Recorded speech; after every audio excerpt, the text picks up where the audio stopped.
Bonjour la classe de français, comment allez-vous?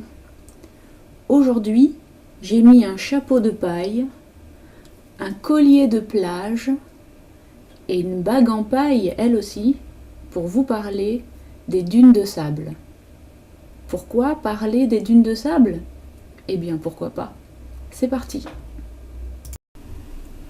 Cette forêt littorale est un écosystème fragile. Protégeons-la! Forêt de protection, forêt de production. Cette frange forestière d'arbres anémorphosés est un bouclier préservant le massif forestier des assauts du sable et des embruns salés. Forêt de production. À l'abri de la forêt de protection, la forêt de pins implantée par l'homme s'enrichit et se renouvelle. Piège à sable protégeant l'arrière-pays, réservoir de la biodiversité, production de bois, la dune boisée.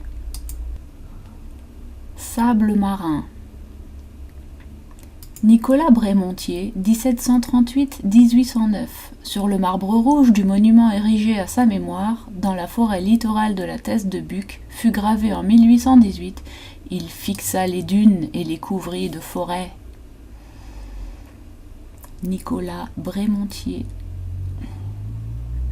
Le voyage du grain de sable. Sentier de découverte. Mes origines remontent très loin dans un temps d'apocalypse. Donc, il s'agit du grain de sable qui parle.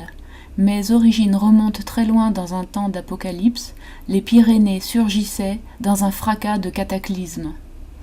C'était un feu d'artifice de quartz, de grès, de marbre, de granit, de gypse, de tourmaline et de grenat. Je dois mon existence à une petite graine de pin.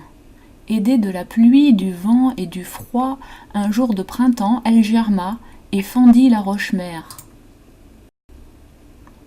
De cascade en torrent, de rivière en affluent, de fleuve en delta, me voilà au fond de l'océan Atlantique. Roulé de courant en courant, boulé de vague en vague, je connus des glaciations et des réchauffements climatiques.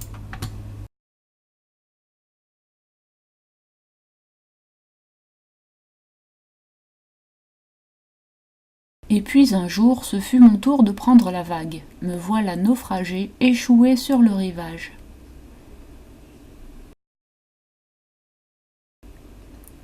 Moi, si j'étais naufragé, j'inventerais les vacances. Hélas, les vacances furent de courte durée.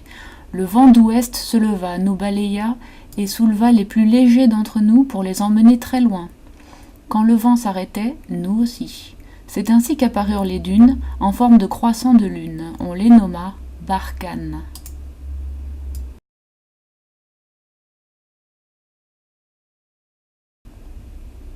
Un chatouillis me réveilla. C'était la douce caresse de la racine qui cherche son chemin jusqu'à l'eau.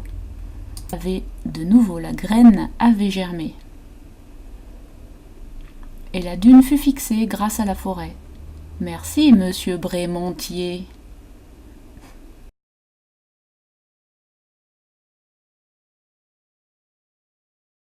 Ainsi s'achève cette vidéo. J'ai appris beaucoup de choses, l'origine du sable, où se situent les dunes en France, comment se sont formées les Barkhanes, et enfin comment se sont fixées les dunes. J'espère que ça vous aura intéressé.